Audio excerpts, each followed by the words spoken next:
thank you for joining us on Happy Hour, man. Yeah, thank you for having me. Much appreciated, man. Where are you joining us from? So I am from very rural Pennsylvania. I am in the Tucky part of Pennsylvania. So Nice. Okay, so that's right by the border? yeah, I'm actually down at the county I live in is on the southern border between Maryland. So I'm about 3 hours from Baltimore, about 2 hours from Pittsburgh, and about three and a half hours from Philadelphia. So it is very much the middle of nowhere. It is so remote that when people who live in Pennsylvania ask me where I'm from, and I tell them like I don't know where that is, I'm like, yes, that is Wow. exactly true. That's incredible. Well, Uh, the thing about Pennsylvania, right, is I've lived here my entire life, right. and they will still mention counties that I swear to God they just made up on the spot. They're like, "We're coming to you from Wagahuggin County." I'm like, "That's not a real thing. That didn't exist before today. I don't buy it." That's amazing. That's amazing.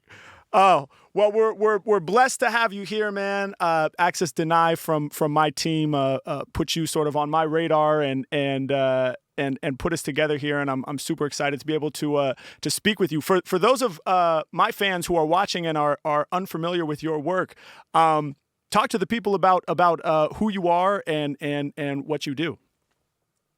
Sure, I'm Justin Jordan, and I write comic books. I broke into comics 10 years ago this year. The 10th anniversary was in October with a book called The Strange Talent of Luther Strode. And it was funny. I had labored in obscurity for 10 years, Mm. doing small press work and stuff that nobody heard of. And then I pitched Strode, and I did that. And then I immediately had a comics career that has continued for the last 10 years. So I have done a bunch of comics for DC, who does Batman and Superman. So I've actually written Superman, albeit briefly, and Superboy. I've done Team Seven, Green Lantern, that kind of thing. I've worked a little bit at Marvel doing Monsters Unleashed. I've done a bunch of stuff at Image. I've had 4 series at Image Central and 3 with Skybound. And I've worked for kind of everybody. I currently also do Urban Animal over at Webtoon, which is probably my successful creator-owned thing. I was going to say it's my most well-read thing, but I write the comics that are included in the Call of Duty mobile app, which gets read by like 3 million people a month. So that's Wow. like far and away, yeah. And I don't think my name is on them, so like I don't Right. know that anybody knows I actually do that. Like, it's not a secret, but Right. like Right. I think the way the app works, I'm not credited for it. But yeah, I do Urban Animal, which is a web comic over at Line Webtoon, That's and I've amazing. also done a little bit of television and that kind of stuff. So I've been busy. Incredible, man. Well, congratulations on all of the success these past 10 years. You're crushing it, man, and it's so cool to hear about. One question I have, you've worked with like DC and all of these other comic book companies where the characters and the universes kind of already exist, right? And then you've also created your own stories from scratch. Which is more exciting or fun for you as a comic book writer? Do you prefer to create your own characters and build your own universes, or is it just as exciting or more so to sort of be able to contribute to these pre-existing comic universes? It's a hard question to answer. It's I slightly prefer doing the creator owned stuff Mm. because you're doing your own thing. You've got nobody to answer to but yourself. But unlike there's a fair amount of people who don't like doing the work for hire stuff in shared universes, but I actually do because for one thing, like I'm an old school comic book geek. But I started reading comics when I was 2 years old. One of my earliest memories is reading Popeye the Sailor Man, and I say reading, I was like 2, so I just remember looking at it, and it was Right. it was an issue of Popeye that had the Sea Hag and the Goons, Okay. and I never got away from it. So the idea that I'm contributing to these universes that I've been reading my entire life, it's just dope. I'm into it, Yeah. and also from a strictly like craft standpoint, there's something about working within limitations that's actually like fairly cool. Like Yeah. it's kind of like poetry in a weird way, like where you pick like a rhyme scheme and you just stick to it, and Right. that constraint is kind of its own challenge and its own fun. So I actually really like doing both of it. And I've got to do some really cool stuff. Like I remember a few years ago, I did Green Lantern versus Planet of the Apes. And they contacted me, and that's just cool, right? Like, you get to write talking apes, man. Come on. Like, they were like, we want you to write Planet of the Apes. I'm like, and they're like, there's more. I'm like, yeah, but I heard the part I'm interested in, so just, we're good. That's incredible, man. That's incredible. I relate so much to that whole concept of creative limitation, helping the craft and helping you along with your work. I think for me, that's part of the reason why I enjoy freestyling so much and sort of being handed 3 words, for example, or being sort of given the topic to create about, because in some ways having that assignment and having those sort of confines that are set up in advance, it helps me to focus my creativity. And it's like, well, what can I do within this sort of space, That's exactly it. And honestly, even within my own creator-owned stuff, like I will sometimes come up with kind of like rules or like things I want to do. So like in Luther Strode, right? Like I had this thing where I wanted each issue to have at least 2 action scenes.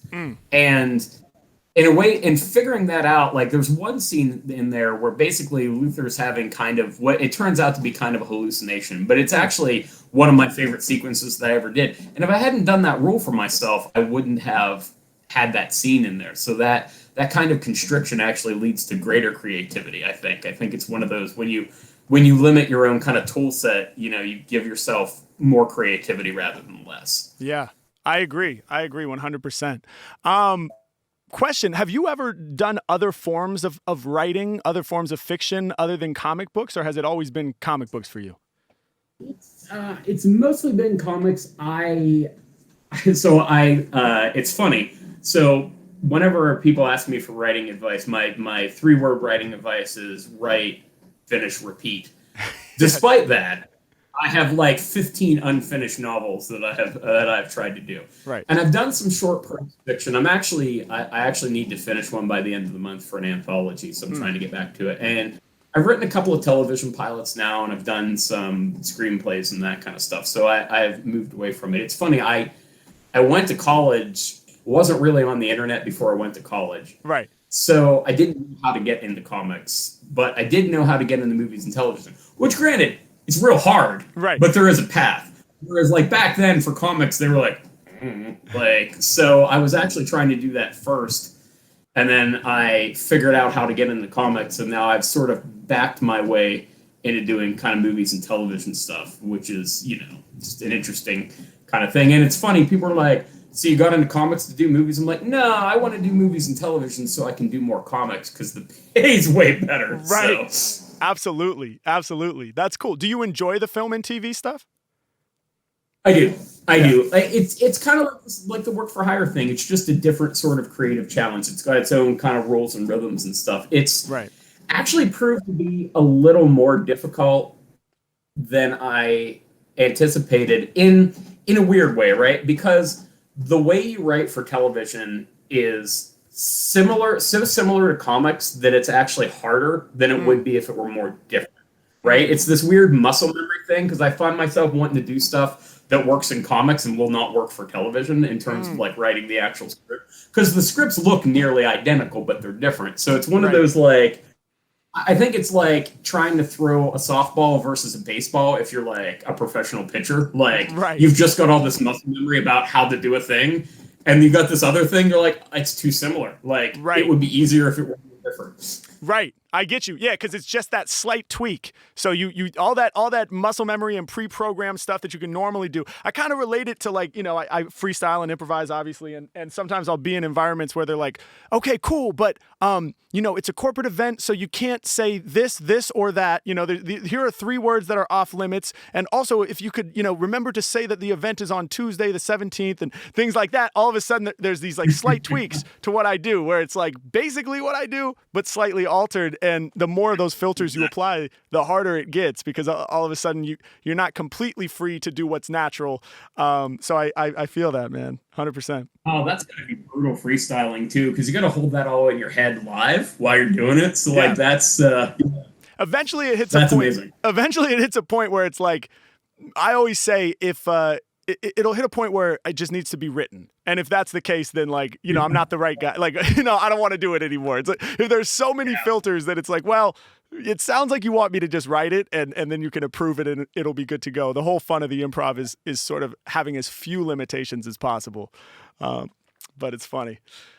I wanted to ask you, man, because I know you work closely on your projects with Trad Moore, the artist. Is that right? Yes. Um, Yes. Talk about like what that relationship is like between a comic book writer and the artist. I'm really curious how those collaborations look. Is it you do all the writing first and hand it off to the artist, or is there more back and forth along the way? What does that kind of look like? It varies from project to project. So Trad and I have known each other for a long time. I had contacted him actually in 2009, so we're 12 years in. And Trad was 19 when we first met. Wow. And so with Trad, it is very much a back and forth kind of thing, which is actually how I prefer to work, which is like, so with Trad, when we were doing, and it actually evolved over the course of Strode. So with the first Luther Strode, the first series, I was basically like, okay, here's the script, but like, if you want to make changes to how we're doing stuff, just go for it and just let me know, right? Yeah. And then I'll tell you if it's like messing up anything important, which it generally hasn't. Yeah. But Chad and Felipe, the colorist, and I have immediately formed what we refer to as the hive mind, because we just think about things the same way. So we're almost always on the same page. So by the time we did the third one, I actually did the plotting and stuff. Me and Trad would just sit down and talk about like what we wanted to have happen in each issue. And then I'd write a script, and then he'd do edits to that and send it back to me and back and forth. And that to me is kind of the ideal way to do it. But like over the course of the career, it really varies. Like when you're doing corporate stuff, you really can't do that as much. Like there's just too many stakeholders, basically. Sure. And some artists just don't want to do it. Like I'm always surprised, but there are some people who are just like, give me a script and tell me what to draw, and I'll draw it. I'm like, all right. Like, I mean, it's not that doesn't seem super fun to me, but like, hey, I can roll with it. Sure. And anything in between. And it's the same thing with like when you're doing like work for hire stuff, like you just don't know who the artist is going to be. And that does change the way the script works and that kind of stuff. And then with work for hire stuff, especially a lot of times you will be working with artists whose first language isn't English. And even if they speak English really well, like there's just like kind of colloquial Americanisms that just don't translate that you like need to go. It didn't happen to me, but one of my favorite examples of that was a writer was writing about a meteorite approaching, and he was like, it looms in the sky like a death's head, just meaning that it was all ominous. Yeah. And the artist who just didn't know that phrase, like Googled it or whatever, and he just drew this meteorite with a giant skull on it, which was metal as hell, right? It was awesome. Like, they all went with that. But like it was just because, and so you can't do that kind of stuff, and you got to be kind of cognizant of that. So the working process really varies. Every project is a little bit different, which is part of the fun, right? Like I imagine that's part of the fun of freestyling is it's different every time, and I think 100%. Comics and working with people is the same kind of deal. Like every relationship is different, and every working process is different. Absolutely, man. Absolutely. A meteorite with a skull on it is freaking awesome, dude. Like I love that. It was. Dope. I was looking at it like, yeah, that is 1,000% better. Which is, that's always what you want as a writer. When the artist brings something that is way better than what you wrote, you're like, oh yeah, that's better. Yeah, go for that. That's and that way you also get credit for it. You're like, yeah, I'm gonna take some sweet credit for your hard work. Right. That's amazing. Speaking of skulls and the like, can you talk about like the horror movie or the horror genre kind of influence in the stuff that you do? Because it seems like from what I looked at, there's kind of a horror influence going on in terms of the imagery. Oh, yeah. I do a lot of horror work. Horror movies and comic books were kind of my thing growing up. And they have just sort of leaked into it. I also end up I have kind of a pitch black sense of humor too, which sort of like makes the horror thing leak in. Yeah. But yeah, Strode was explicitly, I was looking at how there were superheroes that from a weird point of view are not that different than slashers, right? Like, so you take the Punisher, right? The Punisher is a guy, and if you have transgressed, he is going to kill you with a weapon, and you can't stop him, and he will never, ever stop. Right. Well, that's also Jason, right, from the Friday the 13th movies. Like Right. the outside is different, right? Like the aesthetics of it are different, but the fundamental thing is kind of similar. Right. And so when I was doing Strode, I was like, well, what if I wrote a thing where a guy thinks he's becoming a superhero, but he's really becoming a slasher? And that was kind of the genesis of it.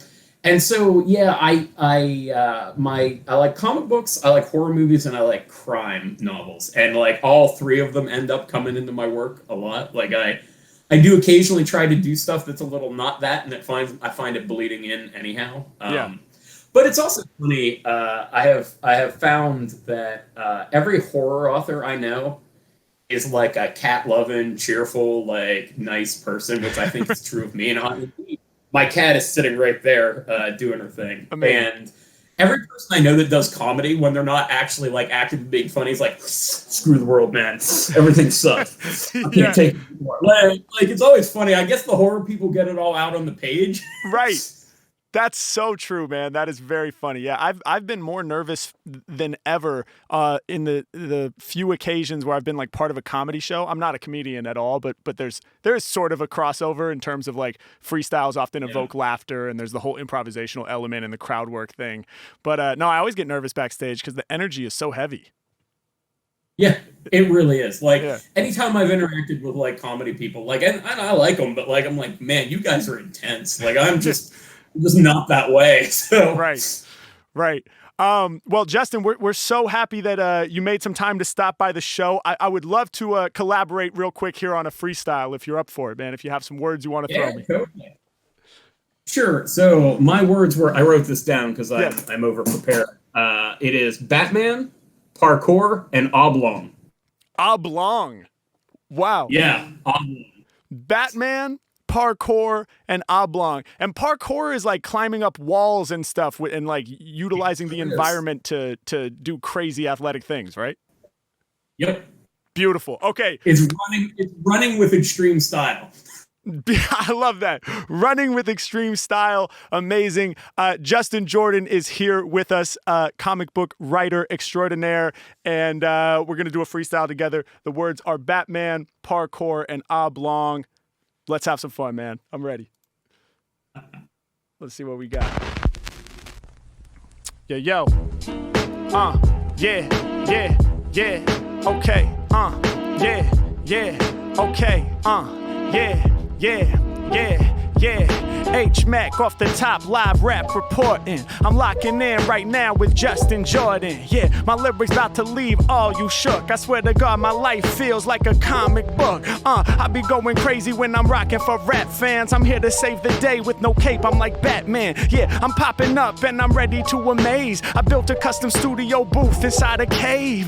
In my Batmobile, I love to ride round. I can't sleep until I hang upside down. You feel the vibe now. Hey, yo, I'm about to spew butane around town. They call me Bruce Wayne, Mack popping up. Y'all know I'm here to get it done. Heart and soul, just a couple places that I spit it from. Test 1 1 2, make the mic spark right. Popping up out of nowhere. I be the Dark Knight, thought provoker, with more flavor than okra. Claiming that you on my level, haha, you's a joker. Yeah, every time I rhyme, get cash and I dip. You such a joker, I'ma leave you with a slash on your lip. Mack, next level. Y'all know I spit insane. I'm progressing from the first to the second frame. Yeah, if you whack, then I wouldn't wanna be ya. Correct, bam, this is onomatopoeia. Mack coming through, I never spit the bowl. I'm coming at your planet with a comet that's a skull. Mack, y'all know that I'm never gonna settle. Yo, the comet's goal is crashing your planet, we heavy metal, let's rock. Mack, I spit the lyrics hardcore, give you bars more, run with style like parkour. Yeah, y'all know that I love them all. I feel like Spider-Man with parkour, I climb up a wall. Mack making combinations, y'all know that I'm wild. You never seen nobody run with this much style. Yeah, and y'all know that I rap and scorch. My mind between two confines, it hops back and forth. Boost my elevation, going higher and higher. Whenever I'm the #1 rhymer, inspiring fire, I come through to deliver. I paint a picture that's much sicker. Y'all know my brain be thinking much quicker. Yeah, coming off the top, you know I bring them true words. Superheroes might be the villains, just ask Luther. Mack, I'm coming through to make it look easy. Yeah, my man been writing comics for DC. It's Harry Mack, come off the top with the God song. I'm stretching out my brain till it looks oblong. And y'all know that I get loose with the vocals. You ain't in in my cipher circle, excuse I'm an oval. H-Mack, I'm coming for my styles, they gon' beg. My brain is oblong, it be looking like an egg. Yeah, and everyone loves how I control the scale. I change my rhythm like an egg when it's rolling down the hill. H-Mack, I get it popping with the oblong shape. And people be digging the way that H-Mack can create. Hold up, I told you I got love for everyone supporting. Much love to our guest, Justin Jordan. Let's go. That was amazing. Thank you, man. Appreciate it. Appreciate it. You inspired all of the material to which is obvious, but I wanted to let you know. That was dope. Thank you, man. Thank you. Well, I'm glad you were able to come by the show, man. Thank you so much for being here. Where can people check out your work? Anything you want to plug, please let the people know, man. Yeah, thanks for having me, man. Much appreciated. People can go to justinjordancomics.com or Justin Jordan Comics on Instagram. I post a bunch of stuff from my various comics up there and pictures of my cats. So, it's the sweet things. Beautiful, man. I love it. I love it. Well, thank you again, Justin. Thanks for stopping by, man. Everybody in chat, please make sure you go check out this man's work. He's killing it, and I hope we can connect some other time. Thanks, man. Much appreciated. It was great. Awesome. Take care, bro.